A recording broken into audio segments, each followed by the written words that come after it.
The spark in the shadows. The world had been sleepwalking toward catastrophe. No one could pinpoint the exact moment the fuse was lit, but by the spring of 2031, the air smelled of gunpowder and betrayal. Sanctions suffocated Iran's economy. China bristled at American warships prowling the South China Sea. Israel's surveillance satellites blinked over Tehran like watchful hawks, while Washington's intelligence community spoke in whispers too loud to ignore. In a smoky backroom of a Shanghai military outpost, Commander Zhao Lei examined a satellite feed looping over the Persian Gulf. The screen flickered, then paused. An Iranian oil tanker had exploded into flame, splitting the sea in two. Officially, it was a mechanical malfunction. But Zhao knew better. The blast pattern, the timing, the precision, it all reeked of a drone strike. On the other side of the world, in a war room buried beneath Tel Aviv, General Eitan Halavi reviewed intercepted Iranian communications. His sharp eyes, clouded by memories of older wars, narrowed. The Iranians were mobilizing faster than expected. They weren't mourning, they were preparing. False flag, Halavi muttered under his breath. Or retaliation? 3 days later, the world received its answer. An anonymous leak dropped a trove of classified documents onto the dark web. It was traced back to Washington. The contents were damning. Cyber operation blueprints targeting Iranian infrastructure, surveillance drones launched from Israeli bases, and a joint plan titled Operation Horizon Eclipse, a preemptive disruption strategy disguised as defense. The leak went viral in under 2 hours. Tehran erupted in protests. Beijing summoned its generals. The White House denied everything. Tel Aviv went silent. And somewhere in Istanbul, in a dingy hotel room lit only by a flickering lamp, a former CIA analyst named Michael Rivers watched the chaos unfold on his cracked phone screen. He wasn't surprised. He was the leak. And he knew this wasn't the end, it was only the first domino. Meanwhile, Colonel Soraya Nazari, Iran's most feared intelligence officer, stood on the deck of a destroyer in the Gulf. She stared at the horizon, her fingers tightening around a rosary her brother once wore in Syria, before a U.S. airstrike reduced his convoy to ash. "If war is coming," she whispered, "let it come clean." Global markets collapsed within a day. Oil prices soared. Emergency summits failed. China's naval fleet repositioned. Israel raised its alert to DEFCON 2. America moved its Fifth Fleet closer to the Strait of Hormuz. No declarations had been made.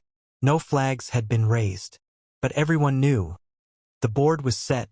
The players were in motion. Wolves in alliance. Beneath the gilded ceiling of a Beijing war chamber, Commander Zhao Lei stood alone before a digital map that pulsed with heat signatures and threat indicators. The room reeked of sterilized power, glass walls, silent drones, cold logic. A red line traced from the Chinese coast to Iranian naval ports. Joint strike capability confirmed. The AI reported. Zhao nodded, his expression unreadable. But doubt gnawed at him. He had spent years studying Western warfare, not to admire it, but to anticipate it. And yet, what unsettled him now was not strategy. It was silence. The Americans hadn't retaliated, hadn't even condemned the leak publicly. That wasn't prudence. It was calculation.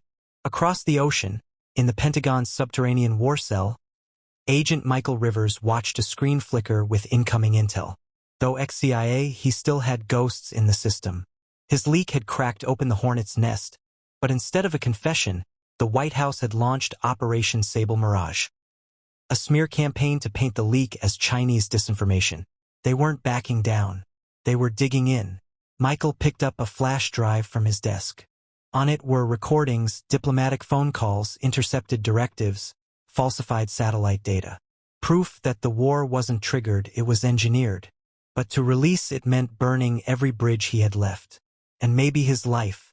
In Tehran, Colonel Soraya Nazari met with Chinese envoys inside a subterranean command center carved beneath the Alborz Mountains. The air was thin, the tension thinner. She didn't trust them, but she didn't need to. "You will give us EMP technology," she stated, not asked, "and will ensure your passage through the Gulf remains unchallenged." The Chinese officer hesitated. "Our terms are conditional." You must deploy on Tel Aviv within 72 hours. Soraya's eyes narrowed. Her brother's picture sat folded in her pocket, a silent witness. Then make sure your ships sail fast, because Israel won't wait to be struck.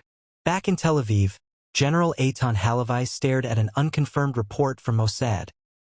Tehran's missile batteries were active, and the Chinese had docked a stealth cruiser in Bandar Abbas. The data didn't lie, but Halavai felt like someone was scripting the war in advance. He turned to his aide. Verify the launch sites. Don't trust AI summaries. Human eyes only. Yes, sir, Halavai whispered, more to himself than to the room. This isn't a war. It's a trap. That night, an Iranian drone struck an Israeli radar dome in the Negev. Simultaneously, Chinese subs jammed U.S. sonar near Guam. No one claimed responsibility, but everyone knew what it meant. All alliances were now active. Lines had been crossed. Decisions had been made. Ashes over Eden. The war began without an anthem. No declaration. No parade. Just fire. At 3:42 a.m. Tel Aviv time, the sky above the city bloomed red as Iranian precision missiles rained down on military installations. The Iron Dome scrambled to respond, intercepting most, but not all. One missile slipped through, striking a civilian transit hub. Dozens died. Panic spread faster than sirens. In response, Israeli jets screamed through the night toward Tehran.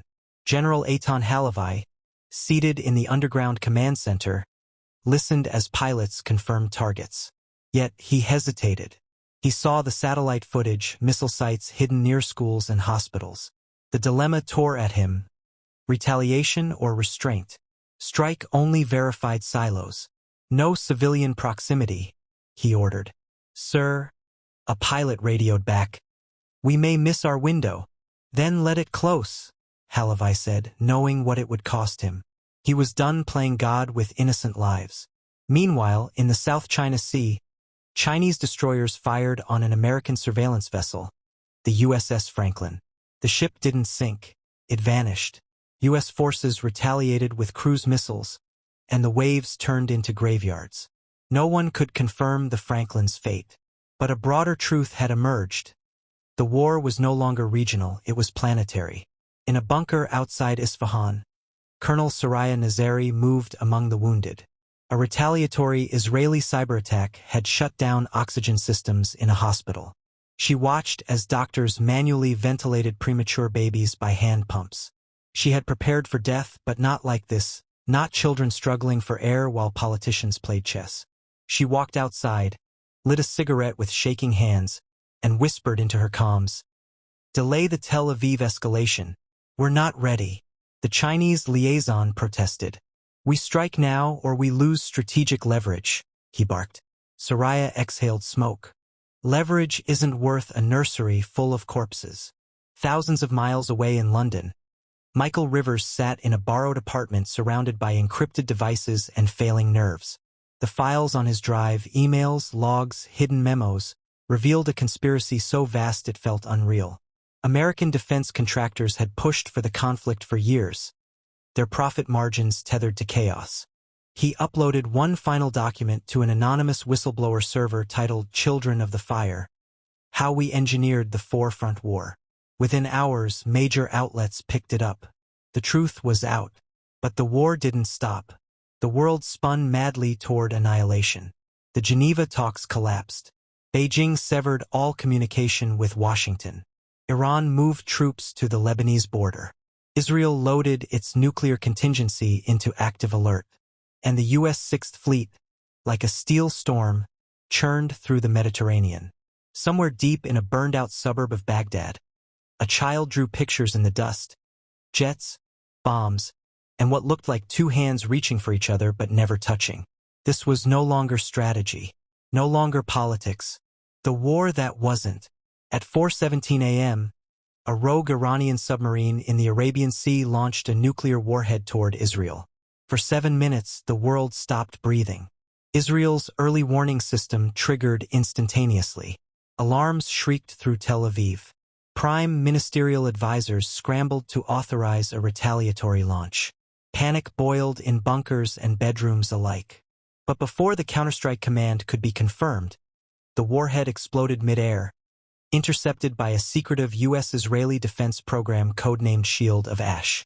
The skies lit up like Judgment Day, but the ground stayed whole. In Tehran, Colonel Soraya Nazari watched the intercepted missile trail arc and die on a massive control room screen. She didn't speak. Her generals demanded retaliation, but she remained still, whispering to herself. We just looked into the abyss and blinked. Aboard the U.S. Navy flagship USS Harrison, off the coast of Crete, Agent Michael Rivers was nowhere to be found. Hours earlier, his last encrypted message had pinged international journalists. The next war will be fought for memory, not land. Moments later, his car exploded in downtown Paris. Official reports cited a gas leak. But those who knew Michael understood truth was never permitted to live long. Meanwhile, Commander Zhao Lei stood in an underground safehouse in Geneva, facing a tribunal of Chinese military leaders. He had defected. In his possession were internal communications, proof that the forefront war had been designed not for defense, but for dominance. Rare earth minerals, satellite control, and a permanent geopolitical reshuffling. His final testimony was brief. We didn't miscalculate. We obeyed. He was declared a traitor by the party. Yet as he disappeared into European witness protection, Zhao whispered only one word to his escort, peace. General Eitan Halavai, relieved of command for disobeying nuclear protocol, returned to a quiet farm on the outskirts of Jerusalem. He walked through orange groves with his granddaughter, listening to the wind instead of war.